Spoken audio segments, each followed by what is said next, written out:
Assalamualaikum warahmatullahi wabarakatuh. Alhamdulillah, wassalatu wassalamu ala rasulillahi amma ba'du. Pemirsa yang Allah subhanahu wa ta'ala muliakan, kita kembali dalam program acara manusia-manusia pilihan.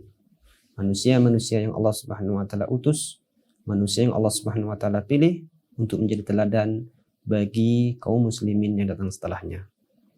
Pemirsa yang Allah subhanahu wa ta'ala muliakan, kita masih dalam kisah imam kita yang terkenal dengan kealimannya, dengan kefakihannya, dengan adabnya, dan dengan keberaniannya, serta dengan sikap zuhud dan waroknya. Beliau adalah Imam Abdullah bin Al-Mubarak rahimahullahu ta'ala.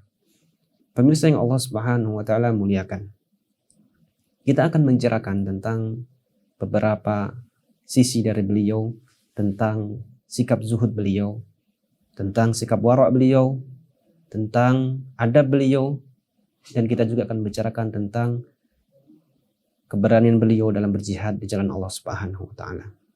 Pemirsa yang Allah subhanahu wa ta'ala muliakan, kita mulai dengan sisi dari sikap zuhud beliau dan sikap warok beliau. Kaum muslimin rahmat Allah subhanahu wa ta'ala, perlu kita ketahui mengenai definisi dari zuhud. Ya, zuhud bukan berarti orang yang tidak memanfaatkan dunia yang ada di tangannya. Zuhud bukan berarti orang yang meninggalkan 100% kehidupan dunia. Akan tetapi orang yang zuhud adalah orang yang memiliki dunia di tangannya, akan tetapi dia tidak menjadikan dunia tersebut tertanam di hatinya. Inilah di antara definisi zuhud yang didefinisikan oleh sebagian ahli ilmu. Pemirsa yang Allah subhanahu wa ta'ala muliakan, perlu kita ketahui, Imam Abdullah bin Mubarak adalah imam yang juga menjadi seorang saudagar, seorang tajir, yakni seorang yang berdagang untuk menutupi kebutuhan sehari-harinya. Kaum muslimin rahmat Allah subhanahu wa ta'ala, suatu ketika seorang bernama Ali bin Al-Fudail bin Iyad, anak dari imam kita yang lain yang bernama Fudail bin Iyad, dia memiliki anak yang bernama Ali. Suatu ketika Ali mengisahkan tentang percakapan Abdullah bin Mubarak dengan ayahnya Al-Fudail bin Iyad yang berkaitan dengan zuhud. Pemirsa yang Allah subhanahu wa ta'ala muliakan, Ali bin Fudail mengatakan, sesungguhnya aku mendengar percakapan antara abiku, antara bapakku dengan Abdullah bin Mubarak. Suatu ketika abi, yakni bapakku, bertanya kepada Abdullah bin Mubarak, ya Abdullah bin Mubarak, engkau senantiasa menganjurkan, mengajak kepada kami untuk berzuhud, untuk hidup sederhana, untuk meninggalkan gemerlapnya dunia. Akan tetapi aku melihat engkau senantiasa membawa perniagaan Anda dari Khurasan ke kota Makkah. Apa ini? Maka dengan rendah hati, dengan lembut, Imam Abdullah bin Mubarak mengatakan, wahai Abu Ali, wahai Abu Ali, wahai bapaknya Ali, sesungguhnya aku melakukan tersebut, yakni melakukan perdagangan, berdagang dari kota Khurasan ke kota Mekah, itu karena 4 hal. Yang pertama apa? Karena aku ingin menjaga wajahku, supaya aku tidak meminta-minta. Aku ingin menjaga wajahku dari hal-hal yang membuatku hina. Yang kedua, aku ingin menjaga kemuliaanku, aku ingin menjaga harga diriku. Kalaulah aku tidak berniaga, aku tidak berdagang, bisa jadi aku menjadi orang peminta-minta. Makanya aku tidak ingin menjadi seperti itu, karena aku ingin menjaga harga diriku sebagai seorang muslim, sebagai seorang ahli ilmu. Dan yang ketiga, sesungguhnya dengan perdaganganku ini, aku bisa beribadah kepada Allah subhanahu wa ta'ala. Dengan perdaganganku ini, itu bisa membantuku dalam berbuat taat kepada Allah subhanahu wa ta'ala. Dan yang keempat, sesungguhnya ketika aku berdagang, aku mendapatkan keuntungan, tidaklah aku melihat, setiap kali aku melihat ada hak di situ, baik untuk fakir miskin, baik untuk hak Allah Subhanahu wa taala, maka aku pasti akan bersegera untuk menunaikannya dengan keuntungan dari perniagaan tadi. Tatkala ada orang membutuhkan, aku kasih. Tatkala ada dianjurkan untuk bersedekah, aku keluarkan hartaku untuk bersedekah. Maka dengan sebab 4 inilah aku melakukan perniagaan. Maka mendengar tuturan dari Imam Abdul Mubarak, Imam Fudail bin Iyad mengatakan, ya Abdullah bin Mubarak, alangkah bagusnya apa yang engkau ucapkan ini jika engkau lakukan dengan sempurna. Maka inilah bentuk kezuhudan dari Imam Abdul bin Mubarak. Beliau memiliki dunia di tangannya, akan tetapi beliau tidak menjadikan dunia tersebut ditanam di hatinya. Tatkala beliau mendapatkan karunia dari Allah Subhanahu wa taala berupa keuntungan dari perniagaannya, memiliki harta, beliau tidak hidup dalam kemewahan. Akan tetapi beliau senantiasa membelanjakan keuntungan dari hasil perniagaannya untuk ketaatan kepada Allah Subhanahu wa taala. Beliau sedekahkan keuntungan dari perniagaannya, beliau infakkan di jalan Allah Subhanahu wa taala dan lain sebagainya. Kaum muslimin rahmati Allah Subhanahu wa taala. Adapun tentang sikap warak beliau, itu ditunjukkan kepada perkataan beliau yang pernah mengatakan, sesungguhnya aku lebih suka untuk menolak satu syubhat, satu barang yang aku nilai dia ada syubhat di dalamnya, dibanding aku menginfakkan harta yang berjumlah 100.000 hingga 700 dirham. Hingga 700.000 dirham. Inilah bukti apa? Sikap warak beliau yang beliau lakukan. Beliau tidak mau mengambil harta yang ada syubhat di dalamnya. Karena beliau mengimani hadis Rasulullah SAW yang mengatakan yang maknanya bahwasanya ada hal yang haram, ada hal yang halal, dan ada hal yang syubhat, yang ragu-ragu. Dan biasanya tatkala orang melakukan hal-hal yang ragu-ragu, dia akan terjerumus pada hal yang haram. Maka beliau tatkala memandang ada hal syubhat, beliau dengan cepat menghindari hal tersebut. Dan itu lebih beliau sukai dibanding menginfakkan harta dalam jumlah yang banyak. Kaum muslimin yang dirahmati Allah Subhanahu wa taala. Insyaallah tentang kisah beliau berkaitan dengan kewarakan beliau kita akan lanjutkan setelah jeda yang berikut ini.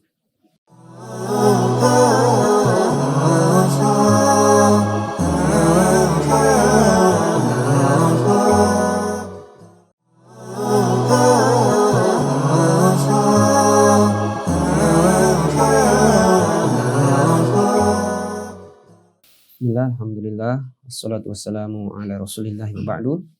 Pemirsa, kaum muslimin rahmat Allah Subhanahu wa taala, kita lanjutkan kisah imam kita, Imam Abdullah bin Al-Mubarak, tentang sikap waraknya.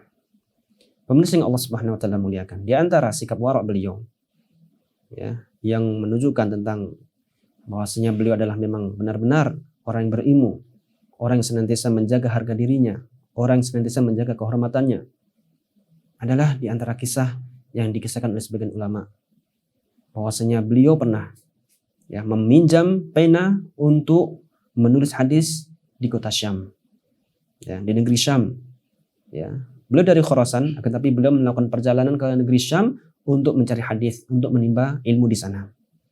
Maka tatkala sampai di sana, beliau mendapati penanya hilang. Maka akhirnya beliau pun meminjam dari salah seorang yang ada di majelis tersebut pena untuk mencatat hadis.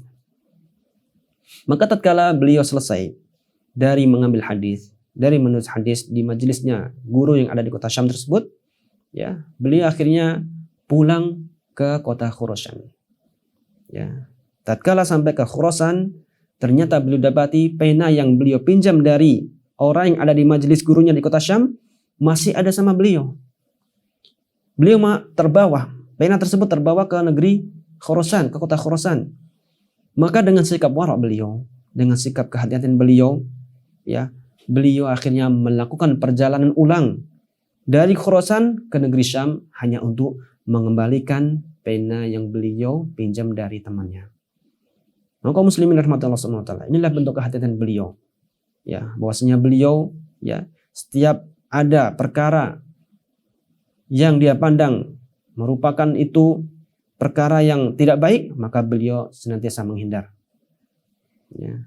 Maka kaum muslimin rahmatullah subhanahu wa taala, beliau juga pernah berkata bahwasanya orang yang bertakwa kepada Allah Subhanahu wa taala dalam 100 perkara, akan tetapi dia tidak bertakwa dalam satu perkara, maka dia bukan termasuk dari golongan orang-orang bertakwa.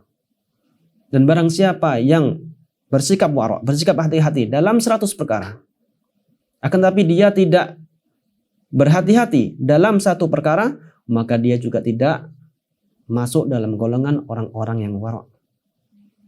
Beliau ya berdalil, tidakkah kita mengetahui bahwasanya Nabiullah Nuh alaihissalam tatkala ya Allah Subhanahu wa taala benamkan, tenggelamkan anaknya, ya tatkala terjadi banjir, ya Nabi Nuh mengatakan faqala rabbi inna bani min ahli. Ya, Nabi Nuh yang seorang rasul mengatakan, wahai Allah, wahai Tuhanku, sesungguhnya anakku adalah bagian dari keluargaku. Ya, beliau adalah orang yang bertakwa tentunya. Beliau adalah seorang rasul. Akan tapi beliau ya belum mengetahui ilmu tentang bahwasanya anaknya yang kafir tadi itu sebenarnya bukan ya golongan dari keluarga Nabiullah Nuh alaihissalam. Makanya Allah Subhanahu wa taala ya menanggapi ya ucapan dari Nabiullah Nuh alaihissalam tersebut dengan perkataan, dengan firman-Nya, qala ya Nuhu innahu laisa min ahlik. Wahai Nuh, sesungguhnya anakmu itu bukan dari keluargamu. Innahu amalun ghairu salih. Sesungguhnya anakmu itu tidak melakukan amalan soleh. Dia mensyirikankan, dia menyekutukanku. Dia tidak beribadah, tidak beriman kepadaku. Ya, kemudian Allah Subhanahu wa taala kembali berfirman, ya, fala tas'alni ma laisa laka bih ilm. Maka janganlah engkau memohon kepadaku, meminta kepadaku yang mana engkau tidak memiliki ilmu di dalamnya.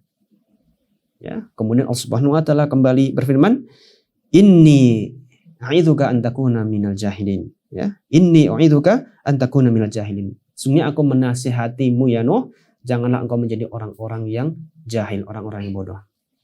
Dari sini kita bisa ambil pelajaran kaum muslimin rahmat Allah Subhanahu wa taala. Ya, sesungguhnya kita dianjurkan untuk menerapkan ajaran Islam dengan sesempurna mungkin. Ya, apabila kita ya berhati-hati dalam ya banyak perkara, namun kita tidak berhati-hati dalam satu perkara, maka sesungguhnya kita tidak tergolong dalam orang-orang yang bersikap hati-hati. Kaum muslimin dirahmati Allah Subhanahu wa taala. Pemirsa yang Allah Subhanahu wa taala muliakan, kita lanjutkan dengan kisah adab dari imam kita Abdullah bin Al-Mubarak. Kaum muslimin dirahmati Allah Subhanahu wa taala. Lalu kita ingat bahwasanya ulama zaman dahulu, orang-orang ahli ilmu, mereka adalah orang-orang yang senantiasa memperhatikan adab. Ya, di samping mereka berilmu, di samping mereka memiliki pemahaman tentang agama, mereka juga hiasi diri mereka dengan adab.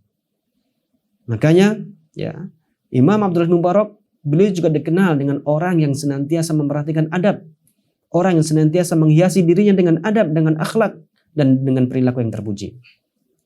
Oleh karenanya Imam Abdullah bin Mubarak pernah mengatakan, ya, kadal adabu yakunu thulutsail ilm. Ya, hampir saja adab tersebut, ya, itu mencapai 2/3 dari ilmu. Ya, kalau di sana ada satu bagian utuh, maka 2/3-nya itu dipenuhi dengan adab. Ya, karena dengan adab, kaum muslimin rahmati Allah Subhanahu wa taala, seorang bisa mengamalkan ilmunya. Ilmunya akan bermanfaat bagi dirinya dan bagi orang lain. Kemudian, kaum muslimin rahmati Allah Subhanahu wa taala, beliau juga pernah menegur orang-orang dari kalangan ahli hadis tatkala beliau melihat ada sesuatu yang beliau tidak sukai. Beliau pernah mengatakan, antum ila yasirin ya min adabin ahwaju minkum min katsirin minal ilm. Ya, ahwaju ilaikum min katsirin minal ilm. Kalian wahai para ahli hadis, ya, sangat lebih butuh untuk mempelajari sedikit adab dibanding mempelajari banyaknya ilmu. Dan inilah ya titik yang perlu kita renungi kaum muslimin, ya, bahwasanya adab itu adalah hal yang tidak bisa dipisahkan dengan ilmu. Ya, bahkan imam kita Abdullah bin Mubarak pernah mengatakan, ya, talabtul adaba salasina sanah wa talabtu ilma 20 sanah wa kanu yatlubuna al-adab tsumal ilm. Imam Abdullah bin Mubarak mengatakan, sungguhnya aku, ya, menimba ilmu atau menimba adab, mempelajari adab, ya, itu selama 30 tahun. Kemudian aku mempelajari ilmu selama 20 tahun. Dan dahulu ulama-ulama mereka mempelajari adab terlebih dahulu sebelum mempelajari ilmu. Inilah kaum muslimin rahmatullah subhanahu wa ta'ala, ya, hal yang menjadi titik dasar dalam menimba ilmu, bahwasanya seorang penuntut ilmu tidak terlepas dari namanya adab. Adapun kaum muslimin rahmatullah subhanahu wa ta'ala, tentang kisah beliau, tentang adab beliau, insya Allah kita akan segera sampaikan setelah jeda yang berikut ini.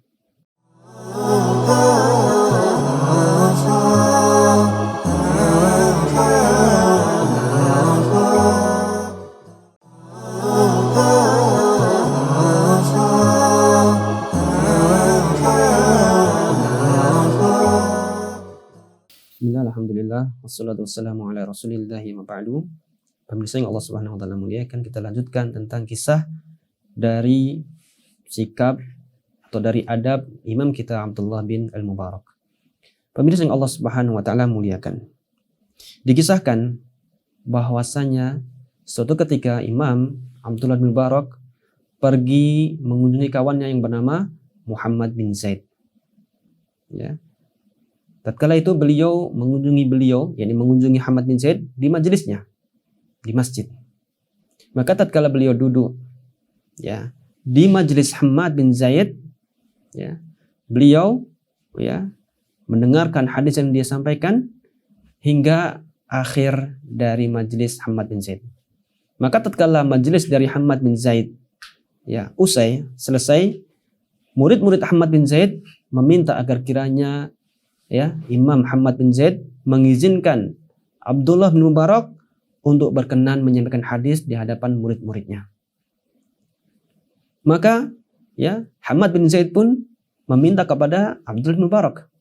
Selain mengatakan, ya Imam, wahai Abdullah bin Mubarak, sesungguhnya, ya, kawan-kawan kita dari para penuntut ilmu ini menginginkan Anda, ya, supaya Anda menyampaikan hadis di hadapan mereka.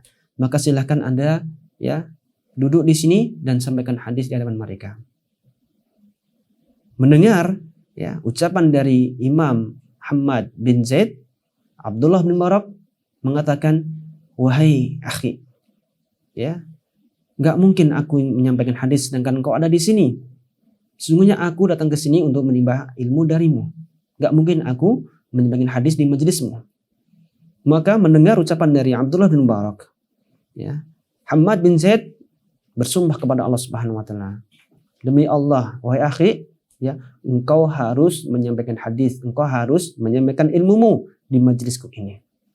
Maka karena, ya, Imam Muhammad, ya, bin Zaid bersumpah atas nama Allah agar kiranya Abdullah bin Mubarak berkenan untuk menyampaikan hadis di majelisnya, maka akhirnya Abdullah bin Mubarak pun dengan malu, dengan hati, ya, beliau duduk di majelisnya, ya, Imam Muhammad bin Zaid, kemudian menyampaikan hadis.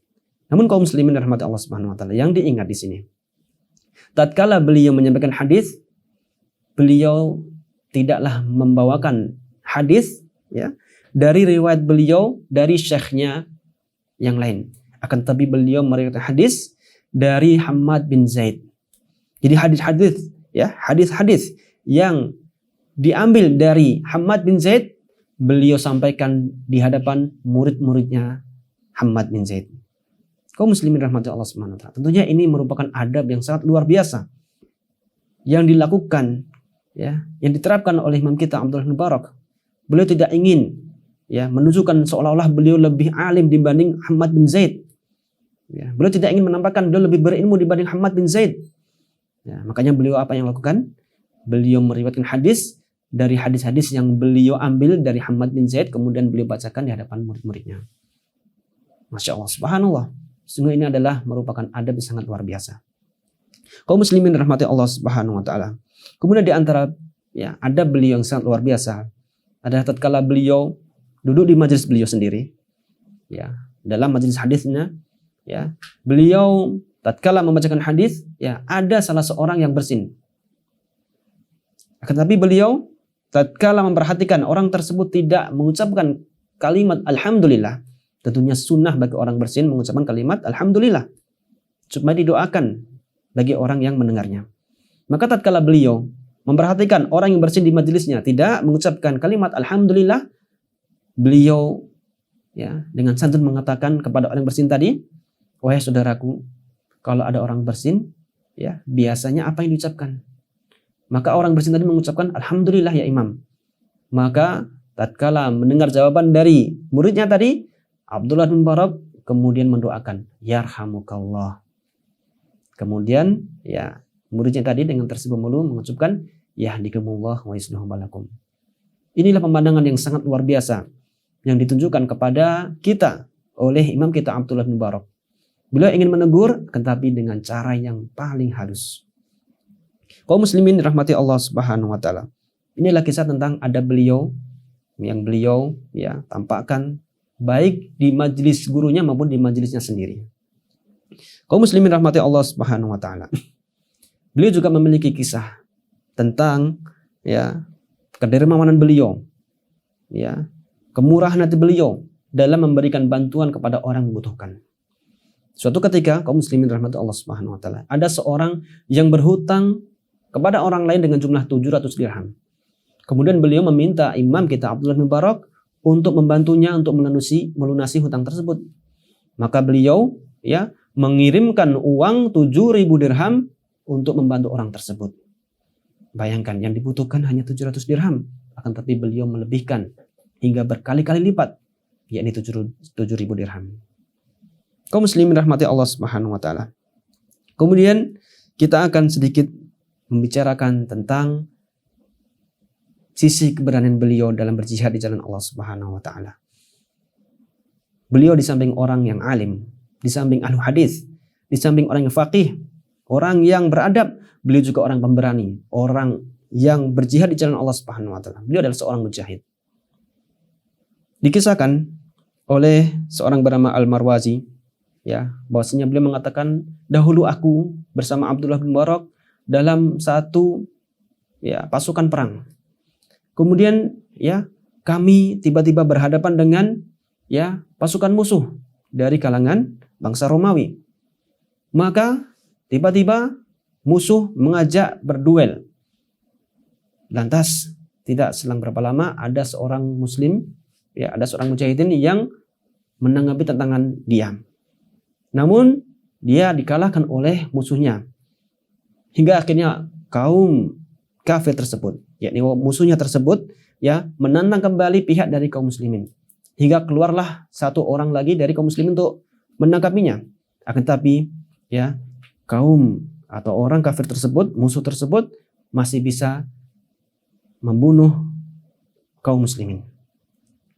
Hingga aku dapati Abdullah bin Mubarak tiba-tiba maju menghadapi orang kafir tersebut hingga akhirnya dia bisa membunuh orang kafir tersebut.